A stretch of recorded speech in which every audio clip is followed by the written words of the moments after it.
Oh boy. Oh, Wakey, hello. wake up. Hello. Oh, Hey. oh. I don't know why this isn't working. Well, hello everyone who is watching today. We are live on Facebook. Unfortunately, it is not streaming over to the Visibility Hackers Facebook group, Oh, but I can make that correction. We're also live on YouTube. Hello to everyone who's joining us on our extended views on Lefty's channel and on Mark's channel as well. Welcome to the Business Building Book Club, my favorite place on a Thursday morning. How is everyone doing today? Mark, you're coming in all the way from Texas. It was like 100 and something odd degrees last week. How is it going this week? Oh boy. Oh my gosh, it's even warmer. We're going through rolling blackouts because of the strain on the energy grid. Yeah. And I'm making it a point every day to at least go to the pool once, twice, maybe even 3 times. Yeah. Oh my goodness. Lefty, how are you? I am good. I have to hear more about this information of this hot weather because I'm going to be in Arkansas in 2 weeks, and I need to make sure I pack correctly because if I'm hearing 100 degrees, and I'm pretty sure Texas and Arkansas are not too far away from each other, so Yes. I got to do my due diligence here and get the app on my phone and be like, okay, what are we dealing with?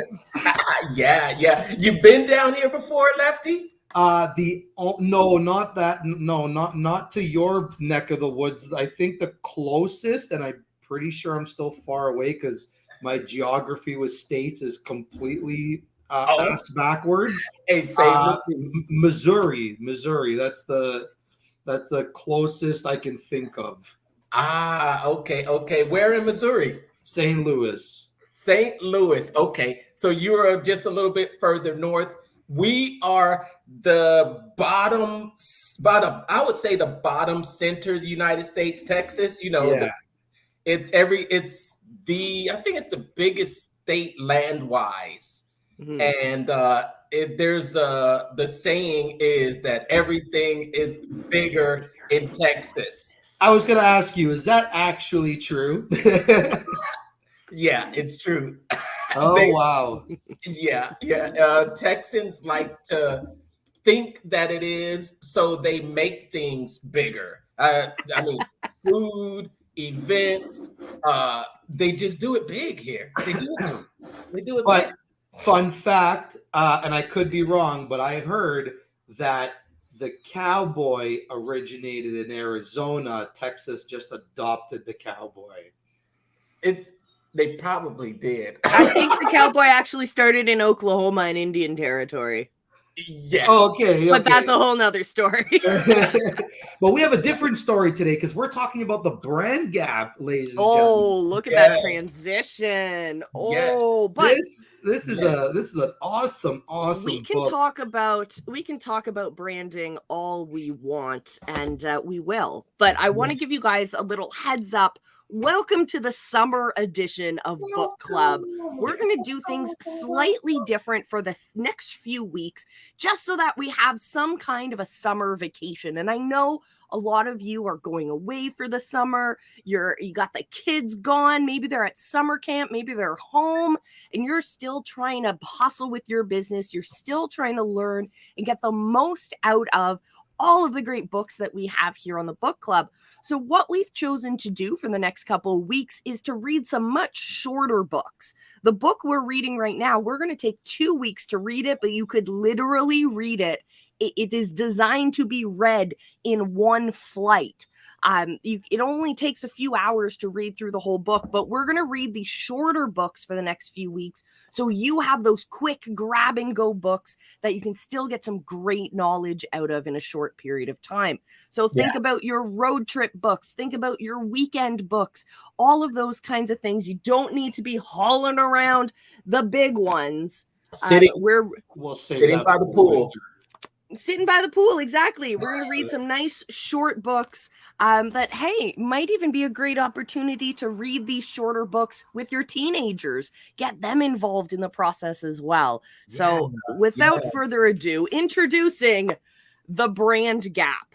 So previous to this book, there was a book that set the precedent in how to really think outside of the box when you're publishing a book, as well as the topic of let's stretch outside of what we usually use these books for. Mm-hmm. And it was a book that was very close to my heart. It was one of my textbooks growing up.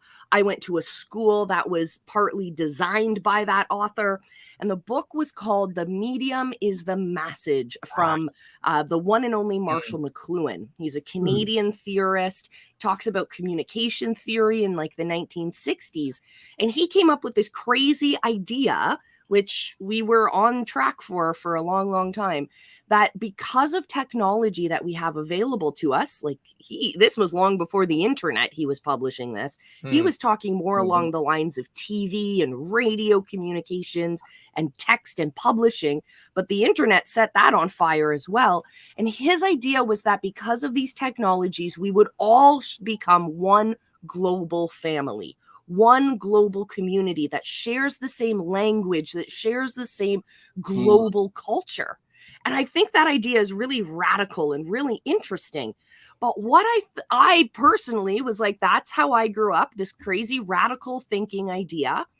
But then I got into business and was like, well, how can we apply these things? How can we think about stretching outside of the box? How can we publish books differently? And if you look at these books, they don't look like regular books. There's text, but there's big pictures, there's graphics, there's infographics, there's whiteboard marker kind of feel on this.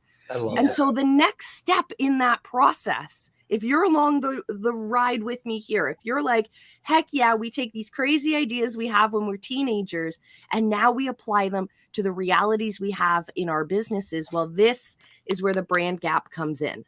The brand gap, I'm just going to spoiler alert right now.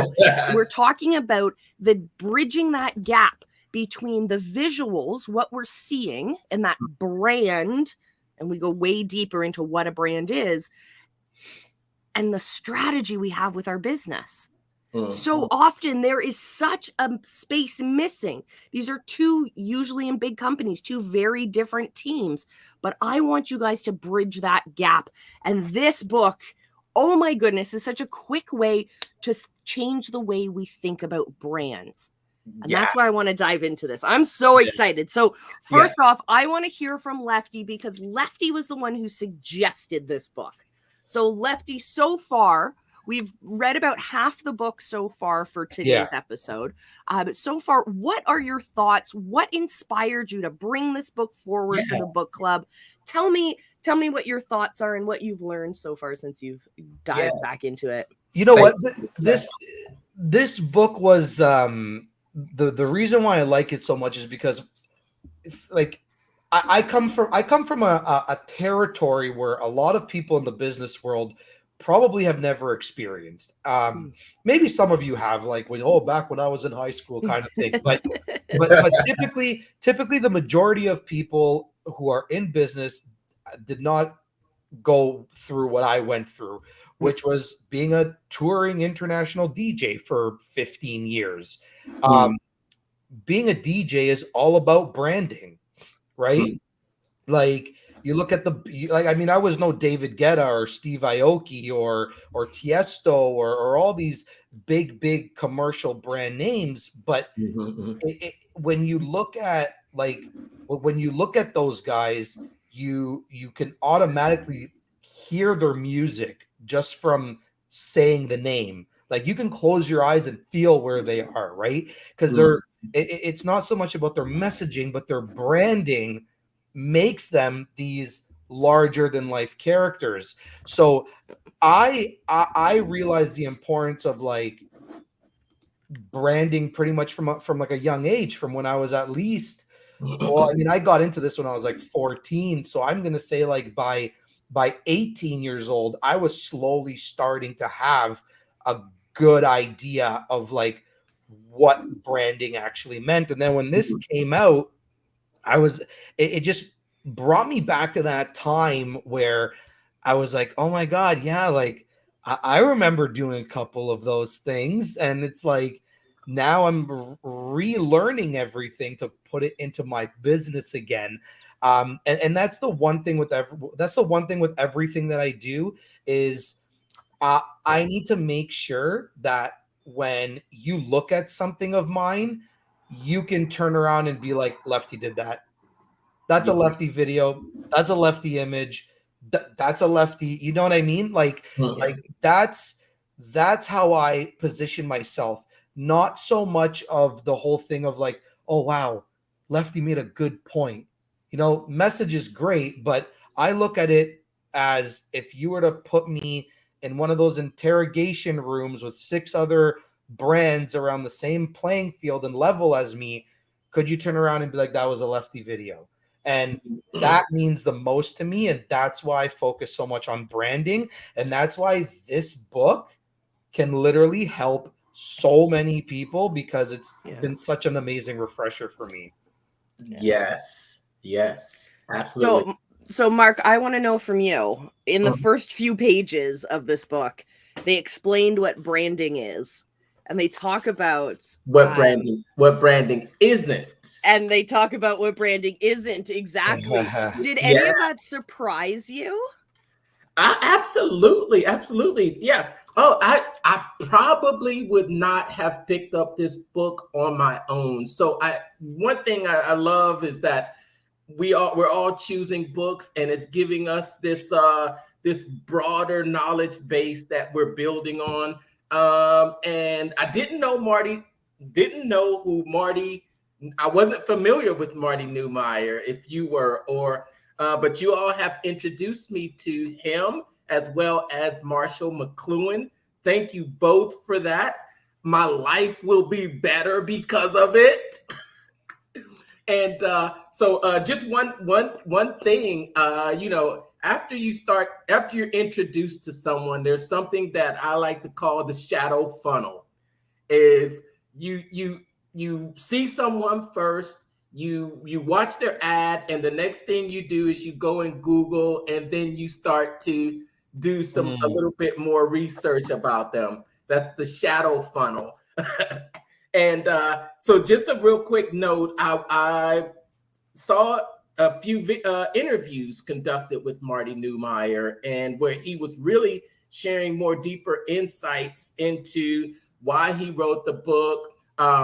He expounded deeper into it, and I created a playlist. So if anyone's out there watching, just make sure to subscribe to the Mental Marketer YouTube channel, where you can just follow along with an additional Marty Neumeier playlist to just go deeper into the brand gap. All right. Oh yeah, the first time I was introduced to playlists actually was not on YouTube. The first time I was introduced to playlists was Beatport. So that's the website or the source in which I was getting a lot of my music when I was performing. And as the performer, as the DJ and the artist, when you made a profile, you were able to create your own playlists.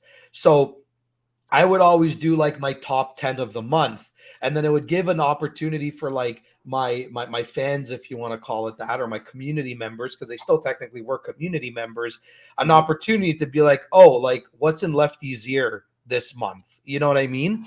And then they would download that stuff, and it was almost like a good way, like it was a cool way to support the artists as well and introduce people the way we're introducing books. So Mark, that's awesome that you're doing that. But Molly, what do you think of this right here? This Okay, give me a page number. What is it? The first page right here. First of all, a brand is not a logo. Oh Yes. yeah. Yes. That's big. I thought it was really interesting because it goes on further. It's like it's not just a logo, and then it goes into the history of corporate design. Yeah. And so that's a world that when I started getting into the world of design, I was doing corporate design and all of that stuff. And it was logos, logo types, headers. You had to have the right. I also, my mom worked at Canada's biggest newspaper and was part of the design team there. And so when they had to change the way that everything was laid out in the paper and the visual brand identity of the paper, I thought that was really fascinating. But in this book, he goes, yeah, and that's not branding either. That is yeah. You know what? To do it in the past. That was just visual packaging. I was like, okay, I'm in for this ride. Interestingly enough, with my research of Marty Neumeier, he was a graphic designer. Did you know? Yep. He was a graphic designer, and he began to realize how it is not, brands and logos are not your brand. They're not your brand. Yeah. But he realized there was a gap between having the logo and the brand. But the logo and the design can communicate branding. That was a real big takeaway that I got from that was from my additional research, because I don't think you mentioned that in the book, but you mentioned design, and I said, that's interesting, the connection. Exactly. And the evolution. And that it's constantly evolving. When we're talking about corporate identities, right? This is back in the last century, literally the last century. That's how things would be designed. He talks a lot about the big companies that we all know, like IBM, and Nike gets brought up. And these are companies that have a brand. There's a feeling, there's an identity behind them that comes out when we see that logo, when we see pieces of their visual branding. But what this is helping me realize is that your visual branding is here. The rest of your brand is so much bigger. Yeah. And he tells us that brand is those feelings. It's intangible. It's not something that we can value. He even mentions if branding is so important, why don't these companies put their branding on their valuation sheets? It's because it's not as easy to show that, those metrics. Yeah. But as we all know, what gets measured gets improved. And so now, as brands are evolving, as we're evolving the idea of branding from just visual identity to so much more, he speaks of the communities we have. He speaks of so much that comes into that brand. As companies evolve and learn more about how to create metrics to measure the growth of one's brand, then we're going to see more companies pushing in those directions. Is going to be way more obvious for people just getting started. So you'll be able to skyrocket through that process. But I thought it was so neat. And as technology comes forward, we have live streaming. How are we engaging with our brand, that feeling, that community, that understanding, that way of life with each of these different technologies? And it makes me think of, I know Lefty hasn't read it yet, but he has copies now of Russell Brunson's Secrets books. I do. It's all right there. You haven't read them? I just gave him a copy like 2 weeks ago. Yeah, Molly just gave it to me. And, June has been, I want to say June has been the best and ugliest month. Ugly in terms of insanely busy. Like I don't even have time to blink. Molly knows very well how my June has been going. So I'm like really happy for July and August, because I'm just going to like try and chill and catch up. Yeah. Can I read one? Yeah, absolutely. My very first mark, because you just touched on it, Molly, and you know how we just geek out on these. I love it. But I love that you did supplemental reading as well, Mark. That's bringing it. I love the supplemental with Daryl Eves. With Pat Flynn. So this is page 2. Oh, geez, way at the front. Yeah, page 2, and what do you? It's just the second biggest paragraph. It says, "So what exactly is a brand? A brand is a person's gut feeling about a product, service, or company. It's a gut feeling because we're all emotional, intuitive beings, despite our best efforts to be rational. It's a person's gut feeling because, in the end, the brand is defined by individuals, not by companies, markets, or the so-called general public. Each person creates his or her own versions of it. And while companies can't control this process, they can influence it by communicating the qualities that make this product different than that product."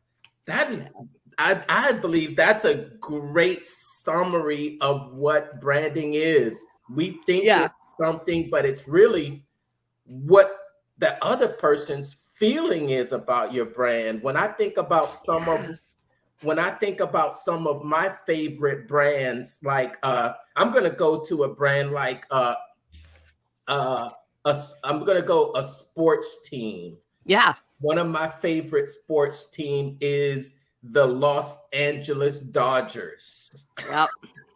Yeah, and you have to think of that as a brand, and what that brand is to me is it's a gut feeling. It's this feeling that I get when I think about the Dodgers, of me and my granddad listening to the baseball game on the radio. Yeah. On the radio with my granddad, just anticipating every word coming out of that radio and who's on first, and just that's my gut feeling, and it's deep inside of me. Yeah. Someone else's idea or feeling about that brand, it could be completely different, and that's how personalized branding is. It's not what the company says, it's what we feel. Yeah, and thank you for bringing up a sports team as an example, because our local hockey team here is the Toronto Maple Leafs, and we haven't won a Stanley Cup since my mom was in high school, kind of deal. Like it's kind of a joke that we haven't won, and we're always on the edge. We're always going to win this year. We're going to win this year. We're going to win this year. Always. I'm not a fan, so I don't care. I find it so fascinating because, from a business perspective, the Toronto Maple Leafs is one of the most valuable teams in the league. Wow. And it's because of the loyalty of the fans. All of the accessory business ventures that make money for a losing team come because of the strength of that community and the strength of that brand. And that is really interesting. And I think there's lots of sports teams that just have losing record, but they have loyal fans who, again, thank you for your example, Mark, are coming back to those emotional moments, their personal interactions with the brand. That is not phased by what other people's opinions are. It is not phased by the color choice of the logo. It is, they have these deep-seated memories or emotional moments. So if your brand can tie into those, whether you're relating back to memories of past, there's a lot of brands right now that are doing quite well marketing towards our seniors, because they're able to bring back memories and feelings of a time past, for example, and those become really strong. So we can do those in our own brands, regardless of what we sell or what services we provide or what products we supply. I think that's really neat. Yeah. But you've been quiet. What I was going to say was, first of all, one, I think Mark and I have this like amazing telepathic brainwave connection happening right now, because that's actually a point that I wanted to bring up, and he brought it up, and I was going to go based on the fact as to why branding can't be measurable, because you mentioned the measurable thing. Yeah, it's because it's because it's not what you say it is, it's what they say it is, right? Yeah. So it's very, very difficult to pretty much figure out, like, okay, so we know in the direction that we're going. Toronto, on the other hand, because if we're going to talk about sports teams for a second, us as Canadians are psychopaths when it comes to our sports teams. We actually don't care about the win or loss. I mean, this is what I feel. I feel like we're too polite to care about winning. We just like I think we just care enough that we have teams that we can go out, we can enjoy them, we can drink, eat, have a good time, and I'll be completely honest with you. I think it would work against the Maple Leafs if they actually started winning, because in my opinion, I think they built a brand around losing, and I think they make more money losing. Ooh, wow. That is an interesting point of view. Because they literally play, like, let's be realistic. When was the last time they won, Molly? Because I don't really I don't watch that much. It's been years. It's been like 1950 something, I think. Yeah, let me look it up. But it's interesting. But you talk about, okay, we'll talk about another American team, the Dallas Cowboys. But that's the thing, right? It's like I feel like their brand is hope. Yeah, our last Stanley Cup was 1967. There you go. The brand, I feel like the brand is hope, that they give the community hope every year that we are going to win, that we are going to get the Stanley Cup. And because of that, they jam-pack seats, they buy jerseys, not in the singles, in the doubles, sometimes even in the triples. They buy the coffee mugs, the shirts, the pajamas, the hats, the pens, the posters, whatever. And I feel like it's because we give they give the audience so much hope in the anticipation of loss. The anticipation of loss. To do it all over again. To do it all over again next season and next season and next season. I mean, think about it. Think about it like this for a second. If we won the next 6 Stanley Cups, right? We win the next 6 Stanley Cups. Why do I care to go to the 7th game? The Leafs are probably going to win again. Now and let's say I'm correct. Oh, hey, Lefty, you want to go to the 8th game? Nah, they're going to probably win again. They're probably going to win again. So you're saying it's the underdog story that it's very psychological what they're doing. I think. I love it. I love it. I love it. I love it because it lets you know that there's no excuse for you not to build your brand. Yeah, you can build a brand around losing. Yeah.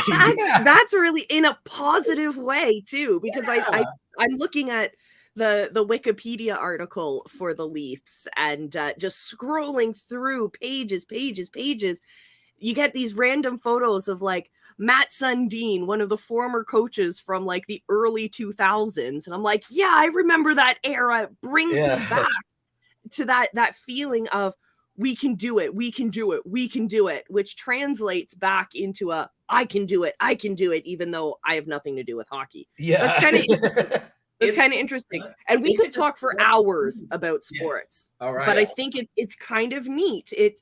But Mark, you mentioned Dallas Cowboys, so this will be my closing comment on sports. But if we look at these legacy brands, which include sports teams, you have that intergenerational feeling. So you're talking about listening to the game on the radio with your granddad. I think of going to the hockey games with my dad, who would tell me about, when he snuck into the Maple Leaf Gardens and he hid under the seats to go see the team back in the 60s, and seeing that kind of intergenerational attachment to the brand, I think, is fascinating. And that definitely comes with the Dallas Cowboys. You have a beautiful history of the team itself, Then you have the spin-offs with all the cheerleaders and all the reality shows that came with becoming a cheerleader and the all of this, everything that comes with that.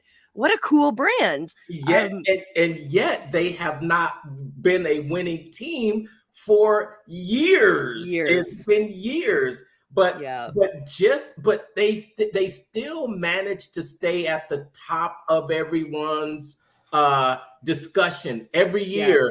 It's more of, I think, when are they going to lose? And it's the same thing like the Toronto Maple Leafs. Yeah, their brand. So let me ask, what do you guys think? Because you touched on it, Molly, that branding is it's not put on your spreadsheet, but yet and still it's an intangible asset. It is. I think the example he gave inside the book, if you remember, where he showed that Coke bottle. Yep. Remember? Yeah. And this is Coke right here without the brand value, and this is Coke with the brand value.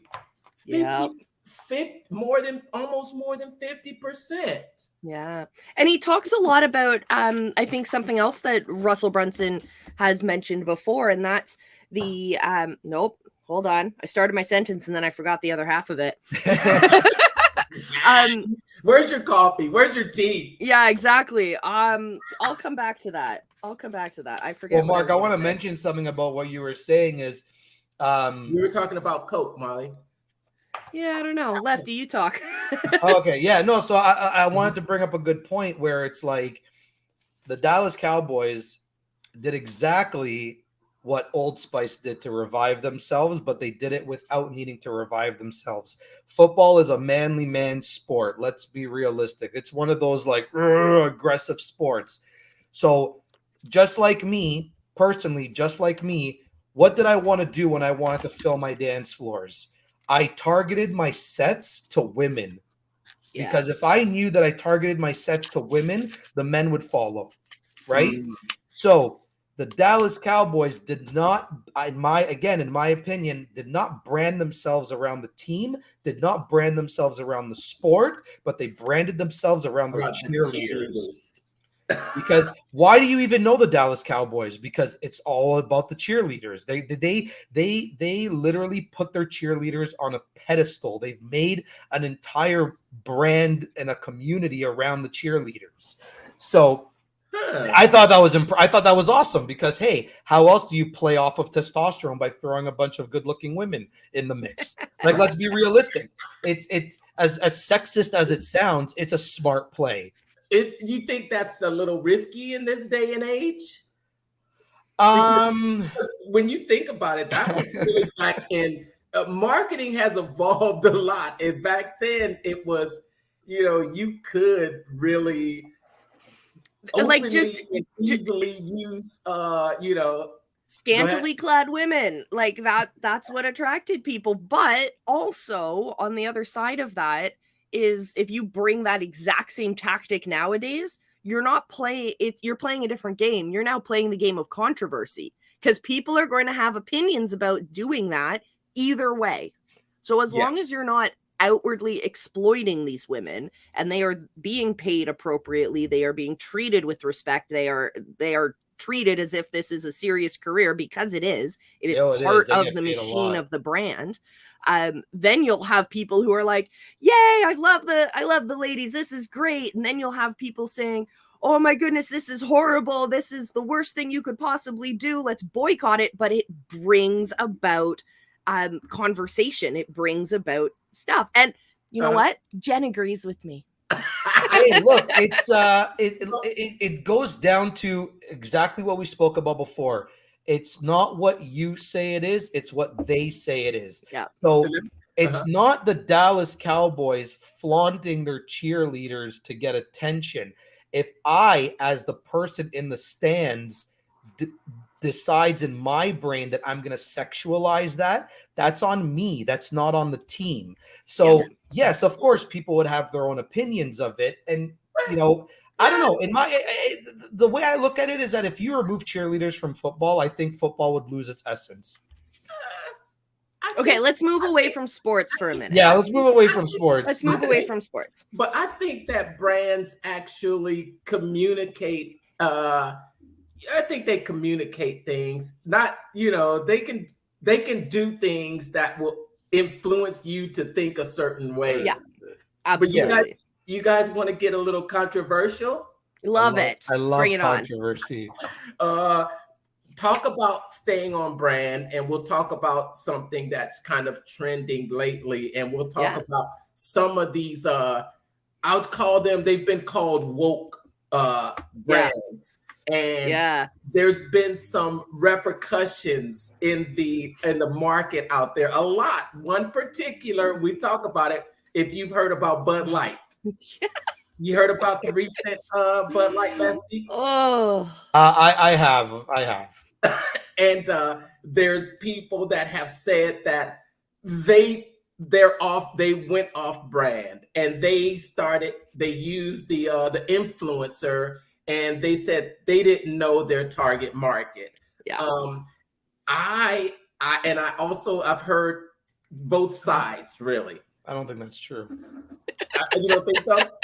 Well, I mean, how do you? I mean, as a beer company, you've been around for 30 years. Like, you can't just BS the public right now and be like, oh, guys, after 30, 40 years, we have no idea who our market is anymore. Like, I mean, it was a BS publicity stunt, or like to say that, because I mean, how are you one of the largest beer suppliers and you have no idea who your target is, who your branding is, so I think it wasn't a not knowing who your market was. I think they knew full well who their market was. That's what I'm saying. It was a statement from the executive who was in charge of this campaign, looking to broaden their market, to say, let's look outside of this stereotypical view, which I think is a negative stereotypical view of their consumer. And let's stretch it out, because beer is not just for people who fit this stereotype. And when they did that, fantastic. I think the campaign was really great. It was at a perfect scale. It was a very small scale. Nothing was sold. It was just a marketing campaign with one can that was made as a collector's item for that one influencer. And then people blow it out because that executive made a stupid comment saying and degrading that current market. And now people have blown it way out of way too big.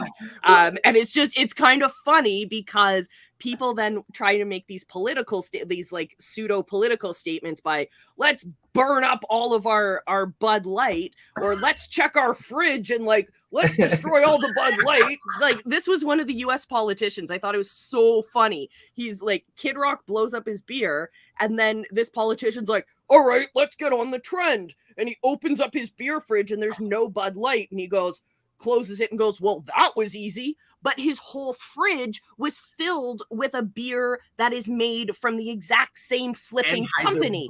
Your money is going to the same place. Yeah. And all you're doing is increasing the value of the brand, because when you think beer right now, top of mind, it's going to be Bud Light. Even though I can't stand it, it tastes like water. Like, American beer is horrible. Like, Bud Light, Jen, I'm going to amend your statement, and I'm going to say everyone needs to just chill out and drink a Canadian beer. We have higher alcohol content for a reason. There you go. All right. So I remember what I was going to talk about with Russell Brunson. Yes.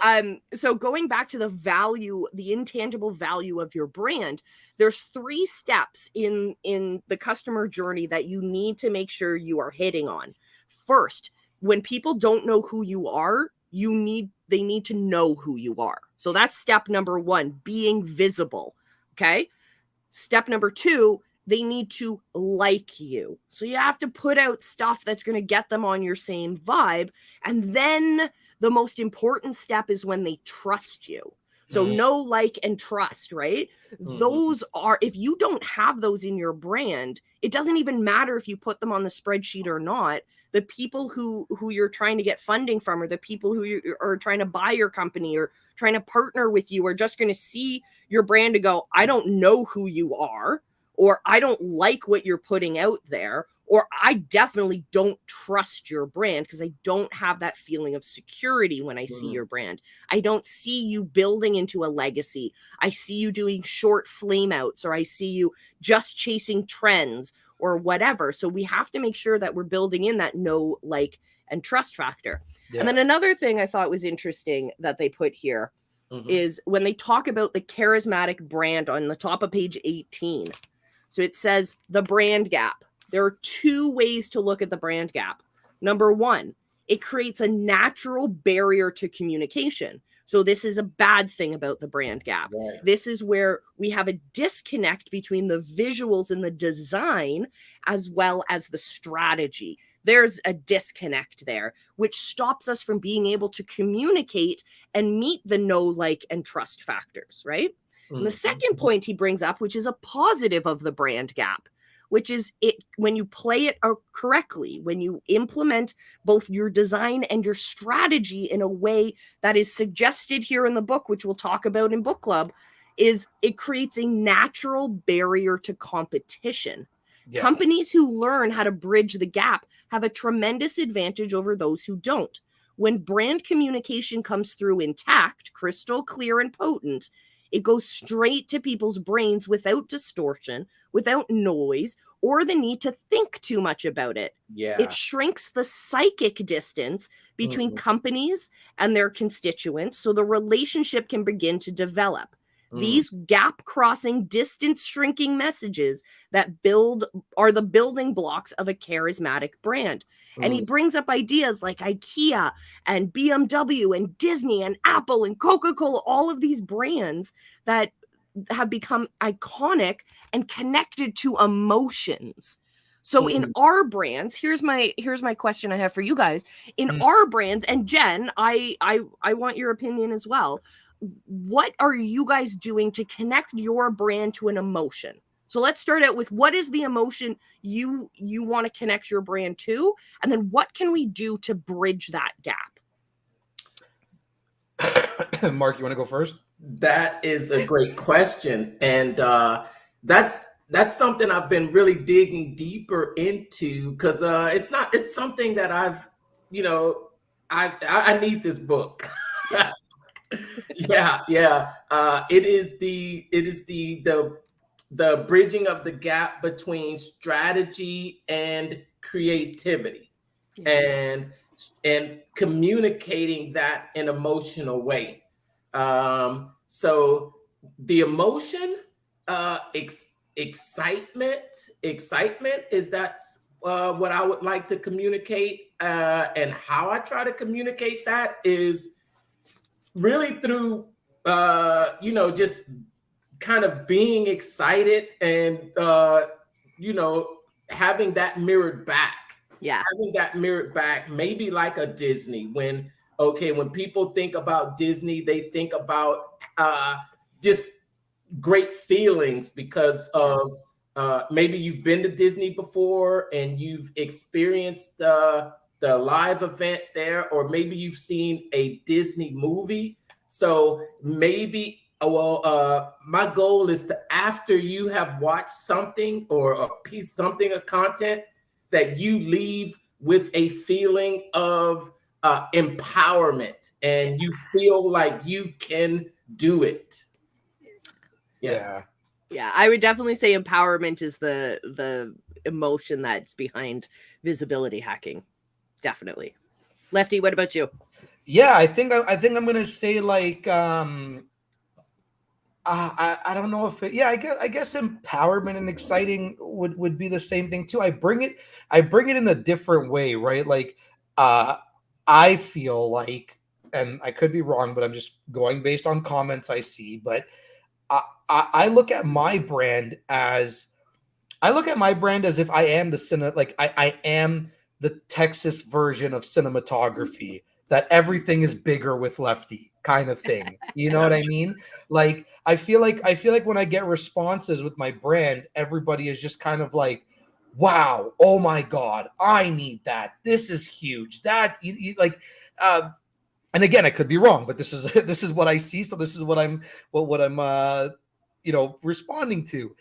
And I just feel like I do feel like I bring that excitement. Maybe this isn't necessarily always a positive thing, but maybe some form of like entitlement, like Okay. working with me. Maybe to some people might feel like I'm putting them on a pedestal. Yeah. Because that's how I feel like I'm doing for them, that I'm putting them above everybody. So I mean that's like that's like a double standard. It can be positive and negative, but yeah, that's it. Like exciting, empowerment, entitled, like that. I think that's the emotion that I go for. And maybe I want to make somebody cry sometimes with a story because I get super emotional with how I speak sometimes. But yeah. So there are 4 steps, or actually before we get there, let's bring up Jen's big comment here. She says, "This is deep and profound, Molly." Yep. "My emotional gap I strive to close daily is passion. Fiery, excitable, passionate desire for something different, something tall, dark, and intriguingly sexy." Let's go. And intriguing. And that's how I want to start my mornings. But after reading this, it made me realize that I need to come up with it because it needs to go straight into people's brains without distortion, noise, or the need to think too much about it. That's what really struck me in this passage right here is you don't need to think about it. You don't, your audience doesn't need to think about it.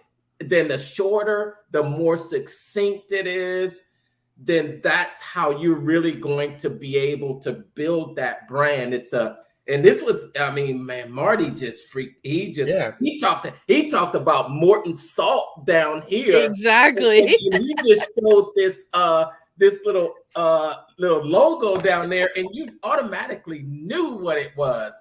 That's the type of communication that you have to be able to do. You have to kiss your brand. You have to kiss your brand. Keep it simple, stupid.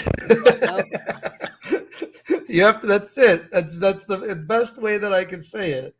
Yeah. So there are 4 steps that he gives us to remind us of the disciplines here in the book. So in the first half, so coming up to this episode, we read a couple of them, but we're going to go through all 4 of them in depth next week. But they are differentiate. So how is your brand differentiating yourself from other brands? He talks in the book here about how when we define ourselves as different, when we differentiate our brands, we are no longer competing with the masses where we might have to drop our prices. We might have to do some comparison to our direct competitors. And that might mean dropping value in some way, shape, or form. But when we compete to be the best, when we have that brand behind us, when we have that trust of our community, differentiation is actually the best, smartest thing that we can do, because it's better to be a big fish in a small pond than it is to be a small pond or a small fish in a giant ocean, because you're not going to get much attention at that point. So differentiation, we'll talk more about that next week. Collaboration, which we all love. We are all fans of collaboration. He also talks about innovate, thing that I love to do. And finally, validate. Yeah. So those are the 4 disciplines that we're going to talk more about next week, because I think we got so much more to talk about in just the introduction of this book. It's funny how we went for how we brought sports into branding and all that. Mark, Mark, I miss your book club branding. You're at the beginning, like the choppiness of like when you're just like doing your mind movement. Like I wonder if people were tuning in, being like, "Oh, I wonder if Mark's gonna chop next week." Like, like that was branding all on its own. Hey, Oh. I know a stream without interruptions is off brand for us. Well, Jen has a great comment here. When we get that trust from our community, we're excited and we can make their product or service the next hot thing, which I agree. And typos, yes, Jen, I feel you. I feel you. Oh, and almost thought he that also said there. mentions. Sorry, Mark, what were you saying? No, I almost thought they would say it sex-sided. Oh. And he also mentions in the book too, like just before the end of the chapter, that there's no such thing as a dull product, only dull brands. Yeah. Tell me what you feel about that. I think that's true. I mean, well, yeah, of course, because I don't know much about the whole Amazon FBA thing, but let's talk about that for a second. We have tens of thousands or hundreds of thousands of people literally selling the same calculator. Yeah. But why is one person making $500 a month, the other person's making $50,000 a month? It's literally in how they put it out there, how they market their calculator, how all that happens, how they brand the calculator, right? So it's true. There really is no dull products. Like there's no such thing as a dull product. And I mean, that's another reason as to why, like, another thing that Amazon gives us, it's like, okay, let's go to Apple, for example. Let's buy the $100 cell phone charger, or can I go to Apple and get a $20 knockoff? It's we're not buying the $20 knockoff because it's only $20. We're clearly buying it because it's like it gives us something. It speaks to us when we're there on the page, right? And then there are those people that go to Apple because it's Apple. They're diehard fans. So it's I mean, it's definitely, in my opinion, it's definitely how you show up makes the difference. Not what you say, not even how you say it. It's because ChatGPT destroyed how we say it. Let's be frank there. So it's now a matter of how do you show up.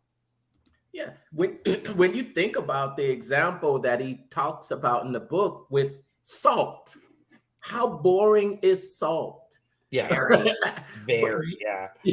How boring is salt? And how generic is salt? But yet you have this brand Morton Salt. But why do you love it? How did they accomplish that?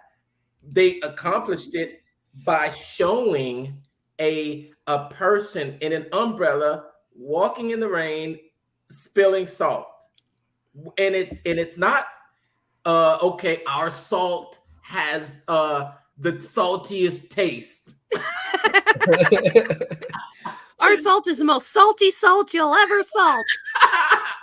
It has nothing to do with grams or calories, or it goes back to something. And I love this one too. I love this one example of the Men's Warehouse. Mm-hmm. And their phrase is, "You're gonna love the way you look."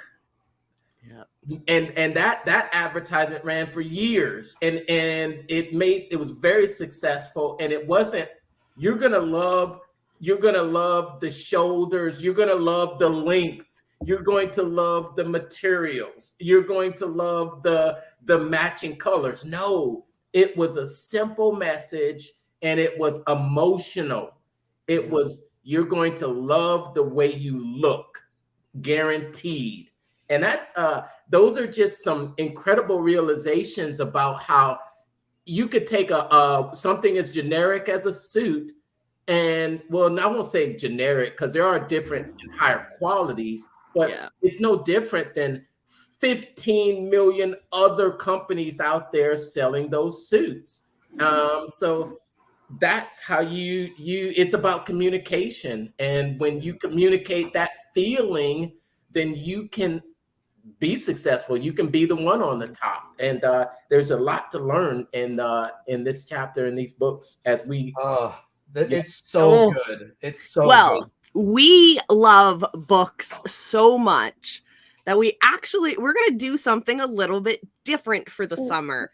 For those of you watching, we've combined our powers together, Yes. and we're going to do some giveaways. So for our most active viewers, whether you are watching live or on the replay, we're going to look back at the end of the week and see who is our most active contributor across all of the places you can watch the book Come club. on, mental marketer family out there. Come on, funnel building family. This might become a small little rivalry here between our three channels. Where are my Padawans? Bring my Padawans forth. Come on. What we're doing so is this is is going to be your opportunity to get your hands on free books, because we are giving away some of our favorite books that we have read over the last year. We've got copies of The Brand Gap. We've got copies of one of my favorite public speaking books, The $1 Million Speaker. We have so much. No, Jen, you are not on Lefty's team anymore. You're on my team. You're my new best friend. Wow. Oh yeah. We've got wow. Lefty. So come join us, leave your comments, leave your questions, leave your insights. We would love to hear from you, because yes, we want to hear from you, but also we ask some really good in-depth questions that will get your brains thinking about your brands as well. And why not take the opportunity while you're listening to us to just jot down your thoughts so you start taking action. Even if that action is a simple step of reflecting on that question, let that question ruminate in your brain over the next week, and I bet you will come up with a fruitful response. And feel free to jot those down. You can join us over in the Visibility Hackers Facebook group. We would love to see you over there. Get that question going. And I'm also going to drop a special resource. We talked a lot about the emotions connected to our brands. And I know that can be really difficult for some people. It was a little bit challenging for us. We all just kind of stayed around the same area. So what I'm going to do is I'm going to put out a special downloadable PDF that has a whole bunch of positive emotion words in it that will start your brain going. Very nice. Because there's quite a big difference. So it's a one-pager, easy to read. If you're like me and you like the tangibles, feel free to print it off and highlight the words that are most relevant to you. Just go through, give yourself a little timer, highlight the ones that are most relevant. Don't discriminate. And then after your timer is done, go through and start to be more concise about that. And why not come up with a top 3 and share it with your community and get to see what emotions they think are connected to your brand as well. So we got lots of options. Join us in the Facebook group for that. You can head over to visibilityhacking.com, click the link at the very top of the page that says become a visibility hacker. And it'll pop you over there. And why not also, while you're at it, subscribe to the Visibility Hacker channel on YouTube, Create with Lefty on YouTube, and The Mental Marketer on YouTube, so you can pack your YouTube feed full of great value, entertainment, great information about building your brand online and really being able to take charge of your life, your finances, and most importantly, your time. Yes. And speaking of YouTube, I switched over to a bi-weekly schedule about a month and a half ago. But guys, I have some juicy pop culture under my sleeve somewhere that I am accelerating this week's episode, because I'm not actually supposed to be posting till next Friday, but I was like, That's too late. I cannot wait for people. I can't wait for the audiences to wait till next Friday to hear about this. So, guys, I'm going to give you a new episode this Friday instead.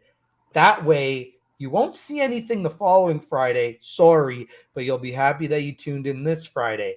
Also, to kick off next week's episode of the Business Building Book Club, because we're talking about 4 pillars of branding, essentially. And the first one is differentiate. So if you guys are watching the replay or live or whatever, but I mean, I feel like you're going to have to do this in the replay, in the comments, how about you kick us off next week and tell us how you differentiate yourselves?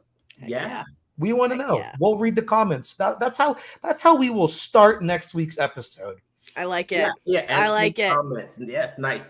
Yeah. Oh, I'm excited for you, Lefty. And I know we didn't get to talk about this beforehand, but you're going to Funnel Hacking Live. Yeah, I'm working on it. I am working on it. Oh man, we want to end this off, Molly. How about you kick us off with that? I want in on that. We got 2 announcements, guys. We got 2 announcements. So, one, Lefty is working his way, like literally, he is going to bootstrap his way over to Funnel Hacking Live. It'll be his very first Funnel Hacking Live. I have been trying to drag him for years now, but he will be coming. But we need your help to make that a reality. And here in the visibility hacking world, we're not just about throwing value in a transactional way. No. Lefty wants to get to Funnel Hacking Live, and he wants to bring you guys with him along for the ride. So he's offering really incredible VSL packages that you can have your VSL scripted and shot at Funnel Hacking Live, so that when you get home, when you sit your butt back on that flight or back in your car to drive back home after that incredible event, you will be able to say, yes, I took action. I did something that's going to move my business forward. And the coolest part is you also get to bring Lefty along for the ride. So I'm going to add in an extra bonus that Lefty doesn't even know about. Oh. But if you guys pick up on Lefty's VSL deal right now, I will add to the value. We're going to offer a group mastermind session where we're going to talk about branding. We're going to talk about getting your brand visible. And that is going to be a mastermind workshop. So I'm going to do a little bit of teaching about it. We're going to put everyone in the hot seat, and we're going to be able to say at the end of that night, we took even more action. So let's do this together. And hey, I think Mark's coming to Funnel Hacking Live, so he's going to come along for the party as well. And we got 8 spots left. Okay. Only 8 left? We have 8 left. Let's talk about, to go back and talk about branding for a second. Let's talk about community, or let's talk about super fans again. Yeah. Okay. I literally sent out the VSL that I created for everyone to help me get the Funnel Hacking Live. And it was literally a matter of the funnel's not even done, guys. I literally just sent the video, which is an unlisted private YouTube video, and I just sent it to my fans, and I was like, "Hey, do you have a minute to watch this?" And they would watch it, and literally the response is just, "Let's do it. Let's do it. Period. End of story. I don't even care. Let's do it." And yeah, exactly what Molly said. I don't even have a funnel. I don't have a landing page. I don't have anything, which is, to go back to Pat Flynn, that's the power of building a strong community of people that just not only look at things from what they're getting out of it, but to also be like, yeah, I want to see this journey. I want to see this path happen. So 8 more spots. And if you guys can't wait till Funnel Hacking Live, I'm also putting on the Social Summit series next Saturday, where Molly's going to be there as well. And if you are in person or virtual tickets are $97, and we're going to talk about Instagram. We're going to talk about video sales letters, and we're also going to talk about how you can launch your live show if you haven't done that yet. So make sure if you guys want information on that, let me know because I'd love to see you there if you can't wait till September. Yeah. I'm so pumped. I'm so course. pumped for it. Be there live and in person. So many things. good. There's so many things happening. So good. So good. We are so busy, but we value your time. Thank you so much for joining. And Lefty, you got a task. Make sure you send that video to Jen so she can share it all over the place. Everywhere. All the places. And we're going to put it up in the Visibility Hackers Facebook group as well. So you can definitely check it out there. And man, we value your time. Thank you so much for spending it with us. Whether you are live or on the replay, we love you just the same. And thank you so much for your thoughts and contributions this week. Hope to see you again next week. Same bat time, same bat channel. Everyone say goodbye. We love you. Be excellent to each other. Bye.